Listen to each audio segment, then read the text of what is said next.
les abonnés, donc j'espère que vous allez bien. Donc aujourd'hui on se retrouve avec une toute nouvelle vidéo. On va parler de l'épilepsie chez les chiens, les chats, les rongeurs et les oiseaux domestiques. Donc tout d'abord, j'espère que vous avez passé un joyeux Noël, un bon réveillon, que vous avez gâté vos loulous et que vous avez été gâtés vous aussi. Nous avons fait un Noël à peu près normal. On n'a pas eu de cadeaux, on n'en a pas donné, c'était normal, on n'avait pas envie. Et Lilou nous a fait 3 crises de diarrhée cette semaine. Donc le moral n'est pas au top du top, forcément. C'est pas la joie. Donc voilà. Sinon les cadeaux, ils attendent. Ils vont avoir pour Lilou une cloche de foin que je vais vous mettre ici. Et pour Charlie un tunnel de foin à manger. Parce que en fait, je voulais pas expliquer, mais Charlie a donné ses affaires trop petites à une association qui s'appelle Patoun en folie, que je vous suggère d'aller voir la page. Voilà, c'est une association que je soutiens et qui a été créée en début d'année. Et voilà, donc les affaires qui étaient trop petites de Charlie et les anciennes affaires des souris, des chiens qui sont trop petites, et on a tout donné à Patoun en folie. Et du coup, Charlie a donné sa maison grise et ses tuyaux qui étaient devenus trop petits. Du coup, il n'a plus de tuyaux et il n'a plus qu'une seule maison. Voilà. Donc du coup, ça va lui faire plaisir, je pense, de avoir un bon gros tuyau à manger en plus. Donc voilà. Donc sinon, je vous laisse avec l'intro et on se retrouve juste après.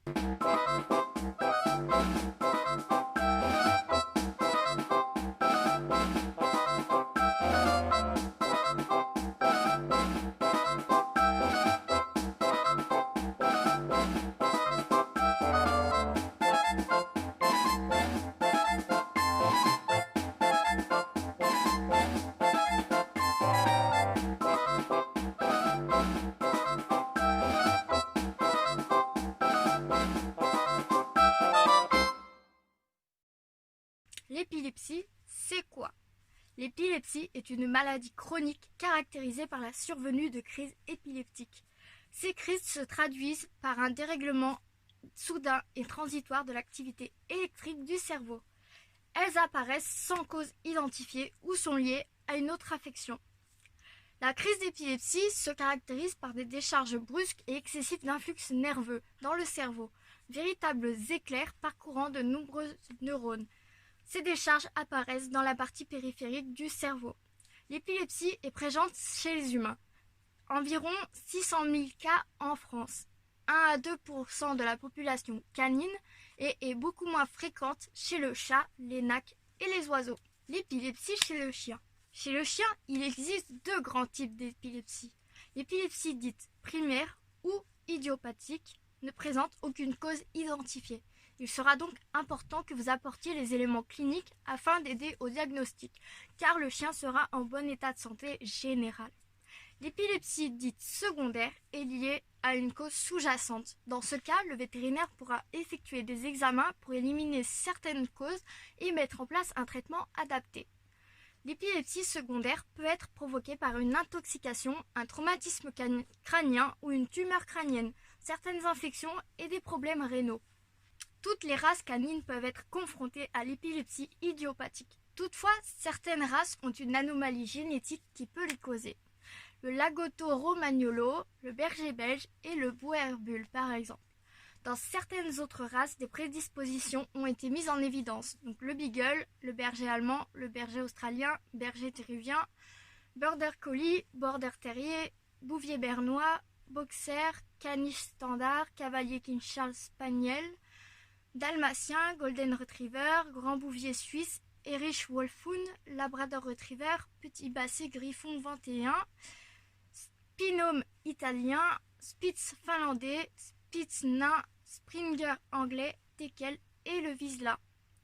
Donc de toute façon, vous retrouverez ces races sur les sites que je vous ai mis en lien dans la description.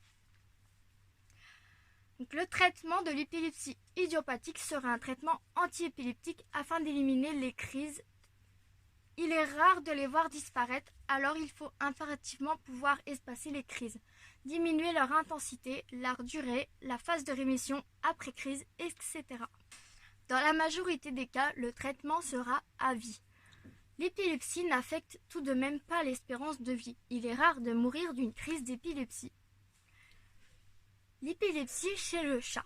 Comme chez le chien, il y a deux grands types d'épilepsie chez le chat. Les crises partielles ou focales qui sont la manifestation d'un foyer épileptogène. Dans ce cas-là, une zone ou plusieurs zones du cerveau sont concernées. En fonction de ces zones, la répercussion peut être motrice, comportementale et ou concerner l'activité du système nerveux autonome. La crise est dite simple si l'état de conscience n'est pas altéré et complexe dans le cas contraire. Les crises généralisées sont souvent dites des crises de grand mal. Elles s'intéressent à l'ensemble du corps et s'accompagnent d'une perte de conscience.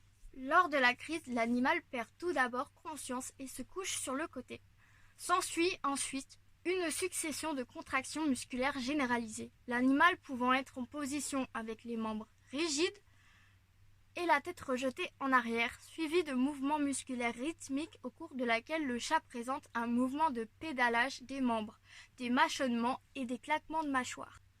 Comment réagir ? Pendant une crise d'épilepsie, la méthode à pratiquer est la méthode GPS. Garder son calme, protéger et surveiller. La crise est impressionnante, mais pas de panique. L'animal n'en est pas conscient et ne souffre pas. Vous pouvez rester calme. Rien ne sert de tenir sa langue car il ne pourra pas l'avaler et vous risquez de vous faire mordre très sévèrement. Pour le protéger, il faut s'assurer que rien de ce qui l'entoure peut rallonger, voire intensifier la crise. Si l'endroit est lumineux et bruyant, il faut tout éteindre, éloigner enfants et animaux. Vérifiez qu'il ne puisse pas être près d'un meuble et se cogner. Si votre animal est trop près d'un meuble, mettez un coussin entre le meuble et l'animal. Une fois la crise terminée, il peut avoir besoin de se reposer. Il faut le laisser faire. Il peut avoir besoin de faire les 100 pas, s'isoler. Il faut le laisser faire. En revanche, s'il vous demande des câlins, du réconfort, vous pouvez le caresser et le rassurer. Pour la surveillance, il suffira de lui administrer son traitement s'il en a un, surveiller l'espacement des crises, le temps qu'elles durent, les principaux symptômes et si vous pouvez, la cause possible, par exemple un stress. Le vétérinaire vous dira aussi si vous pouvez le noter sur un cahier pour éviter d'oublier une éventuelle crise. L'épilepsie chez les nacs. Les nacs aussi peuvent présenter des crises épileptiformes de type convulsif. Si ces crises se répètent, alors l'animal peut être dit comme épileptique. Comme chez les chiens et les chats, l'épilepsie primaire est très rare. Alors les manifestations épileptiques sont donc toujours secondaires à une infection ou à un trouble primaire et sont donc un signe clinique parmi tant d'autres. Les autres symptômes sont eux permanents et observables en dehors des crises convulsives. Les causes d'épilepsie secondaire chez les nacs sont des affections chroniques, métaboliques ou toxiques. Chez le lapin, les crises convulsives peuvent être une manifestation d'une méningite encéphalite infectieuse due à un protozoaire parasite, mais peuvent être aussi consécutives à des troubles tels qu'une infection hépatique. Chez les gerbilles, des crises épileptiformes sont fréquemment observées chez les jeunes de 2 à 6 mois et disparaissent généralement ensuite. De nombreuses lignées sont prédisposées à cette épilepsie, ce qui suggère qu'elle a une origine héréditaire. Chez les chinchillas, une prédisposition aux crises épileptiformes est également constatée chez certaines lignées. Chez cette espèce, des convulsions peuvent également être provoquées par une carence en vitamine B1 liée à une alimentation de mauvaise qualité, des intoxications par le plomb ou le zinc. Chez le furet, la principale cause de manifestation épileptiforme est probablement l'hypoglycémie. Les animaux de plus de 3 ans souffrent en effet relativement fréquemment de tumeurs pancréatiques qui sécrètent de l'insuline et sont donc à l'origine d'hypoglycémie répétée. D'autres troubles métaboliques sont également susceptibles de se manifester par des crises convulsives. Des atteintes nerveuses peuvent aussi être responsables de manifestations épileptiformes répétées. La prise en charge thérapeutique de l'épilepsie chez les nacs peut consister d'une part en un traitement d'urgence de crises convulsives se prolonger ou des crises se succédant sans que l'animal récupère. et d'autre part en un traitement de fond ayant pour objectif de prévenir des crises. Si un animal est présenté en urgence dans un établissement vétérinaire lors de crise, le praticien mettra en place un traitement symptomatique approprié à l'espèce et si possible à la cause de la crise. Lorsque celle-ci est connue, il sera le plus souvent amené à administrer des anticonvulsifiants et des anti-épileptiques et parfois à tranquilliser ou anesthésier l'animal pour que les convulsions cessent. Des traitements supplémentaires peuvent être nécessaires. L'épilepsie chez les oiseaux. Les cas d'épilepsie essentiels sont rarissimes, mais les troubles infectieux ou les troubles métaboliques peuvent être très fréquemment provoquer des crises majeures.